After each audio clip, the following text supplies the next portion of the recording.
name's Dr. Kathy Groover. I actually, of all things, started as a theater major, the ultimate form of communication, and then moved into medical massage and the alternative medicine practice that I have now. I have a private practice on Upper State Street, where still about 70% of my practice is medical massage, where I tell people I don't do fluffy foo-foo, I get to the root cause of the problem and I hopefully get rid of it, and several of you have been on my table here in this room, so you know what I do. I also do a lot of health consulting, a lot of lifestyle medicine that you were talking about. I have a threefold perspective on health. I think we need to get rid of the things that people don't need, whether it's a certain type of food, or a chemical, or high fructose corn syrup, or whatever it might be. And then once we get rid of something, then let's add in what they need. Maybe it's a vitamin, maybe it's a mineral, maybe it's exercise. And then the third phase of that is then let's put things on top. Maybe it's a bioidentical hormone, maybe it's acupuncture, maybe it's a homeopathic. But I think if we stick to those three phases of health, then we can see people being healthier and less stressed. A lot of my background recently is in mind-body medicine. I was privileged enough to go to Harvard twice in the last year and study mind-body medicine with the geniuses of the field. It's amazing some of the research that they're doing on the brain and placebo effect, and it's mind-blowing, no pun intended, mind-blowing to me. So I do a lot of work with stress. I work with a lot of people in corporations about how to deal with their stress, because we can't change the stress, we can just manage it, and that becomes the issue, is how we deal with the stress, not the stress itself. So we'll touch on some of those points tonight too. Yes. I agree with all those things, because I agree, balance is huge, and being a type A, Capricorn-driven, competitive, only child, daughter of a dad that wanted a son, I'm getting from all sides. So the balance thing is so important. But one of the things I found is especially for people in a healthcare profession, whether you're a therapist or a coach or a doctor or a trainer, is we want to be there for people, and we want to help them, and when they cry out, we want to be there. And I know so many people who are healers who are burnt out and unhappy and sick themselves because we don't know how to put ourselves on the list. And I'm very proud of myself. In the last 6 months, I've shifted my schedule so that I can dance 5 days a week now. That's huge, that I can take that time for me. So anybody that's moving into this career needs to make sure you make the to-do list. Even if it's the 5th one down, you have to be on your own list, and that's so important, along with the balance. Interesting, I just wrote an article on that very subject. The caregiver paradox, that they don't take, you don't take care of yourself, so therefore you can't take care of anyone else. Yep. It's really common. And could you both of you define what you think of as balance? Everyone has a somewhat different interpretation. What do you think of when you think of balance in your life, Kathy? What came to me was compromise, and I think there's giving into things, but then there's compromising things. And maybe you do want to come in on a Saturday and see that client, but then maybe you take an hour off the following week to give yourself that time that you gave up on Saturday. So I think there's compromise involved with that, but I also think being in the mind-body realm, I think there has to be a balance between body, mind, and spirit. And we pay so much attention to the body. Hey, I have a low BMI and I'm eating my veggies, but we don't think about the spiritual, mental component of that. So I think we have to have balance even in ourselves in those regards. One of the things I really appreciate about Western medicine is the diagnostics. And I've had people go to alternative practitioners who tell me they have all these bizarre diseases that could be easily diagnosed with a blood test, and instead they were muscle tested, and they're taking, $85 a week of all these supplements, and I say, go get a blood test. And they find out they don't actually have that disease. It was some whack job who pushed their arm down and they decided they had some bizarre disease. So where I really appreciate Western medicine is emergency medicine, diagnostics, antibiotics when we need them, things like that. I'm very happy we have those things. Looking at women in health, I think we're very deficient in magnesium. Magnesium is good for menstrual cramps, headaches, mood, sleep, bowel function. Who doesn't have a problem with one of those? This is why we crave chocolate around our periods, because chocolate is high in magnesium. We really want, we want chocolate, but we want magnesium. Let's be honest, sometimes we just want ice cream. And then, the B vitamins are also really important for mood. And they've done a lot of studies. Christiane Northrup, who is Queen of Women's Health, realized that women who are really prone to bad PMS oftentimes are in relationships where there's an alcoholic or they're not quite happy. And it seems that that time of the month is almost our unconscious excuse to exhibit things that we couldn't get out the rest of the month. So if we're really angry, maybe we've been angry all month and now this is the, like I said, unconscious excuse to have it. That's in your book, I bet. Oh, probably.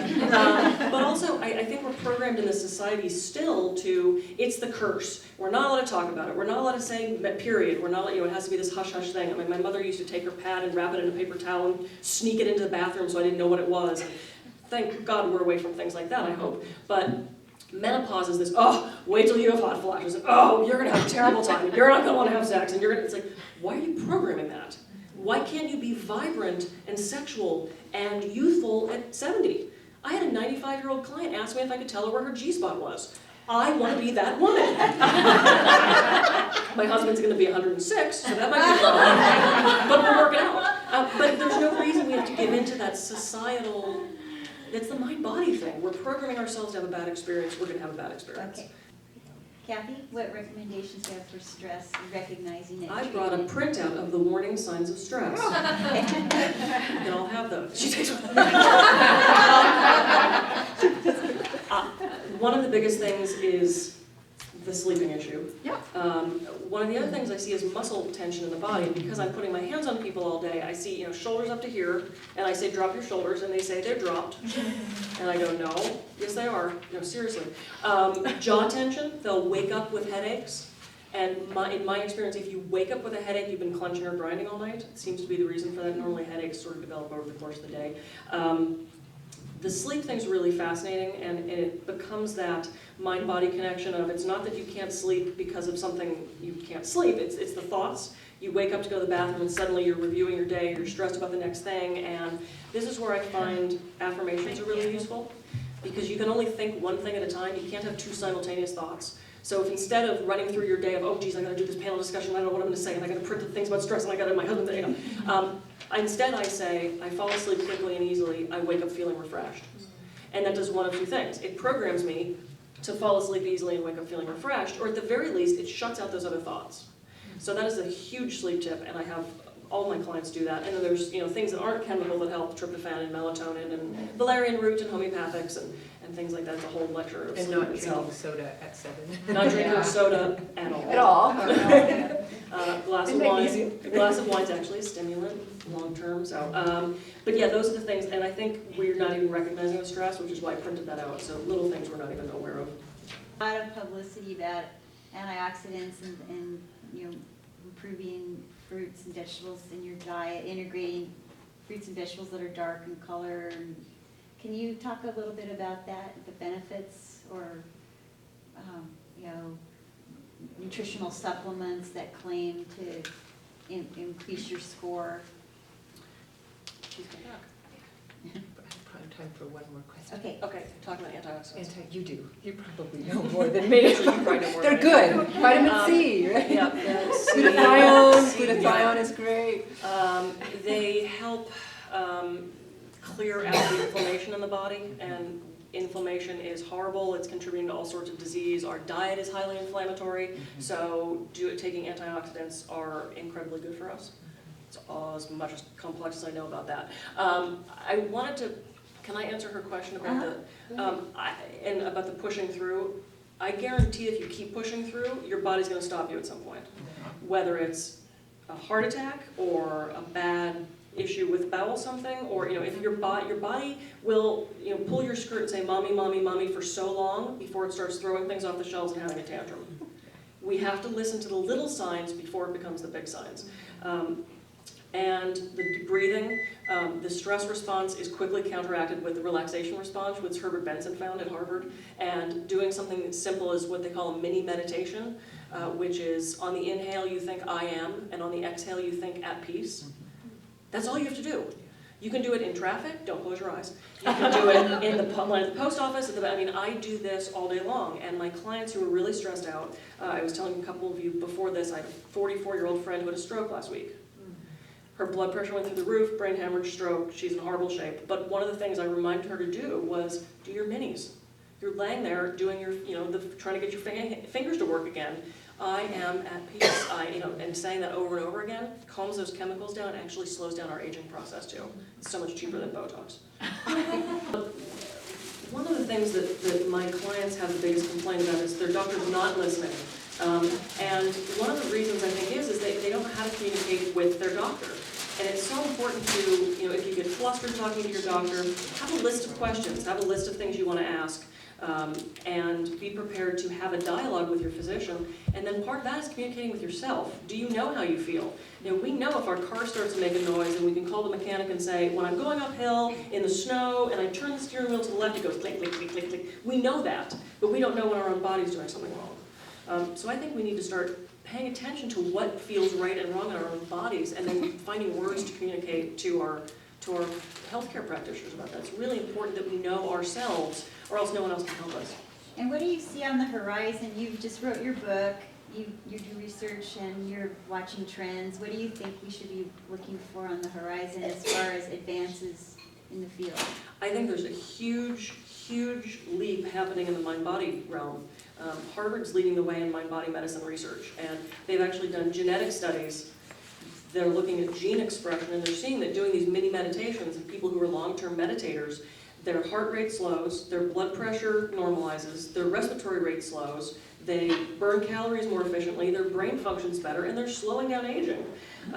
Just from decreasing the stress response and increasing the relaxation response. And if we can do that, how many people are on high blood pressure meds, or cholesterol meds, or are dealing with type 2 diabetes, things that are lifestyle issues typically. If we can change our minds, we can change our bodies, which is the lecture of the title of the talk I always do. Yes, Patricia? The work of Dr. Bruce Lipton really speaks to this. I mean, he wrote a book called The Biology of Belief, where he says that our cells are not informed by our genetics. Our genetics are the blueprint. But our cells are informed by the environment. What we think, what we speak, what happens to us informs our cells. So if we have a thought form around, well, there's breast cancer in my family, so I'm probably going to have a proclivity to get it. I mean, that is the worst place we can go, is to think about, family stuff and that we inherit.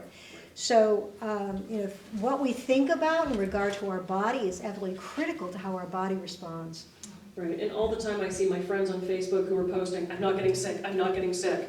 And I always write back and say, why don't you rephrase that and say, I am healthy and well. Right.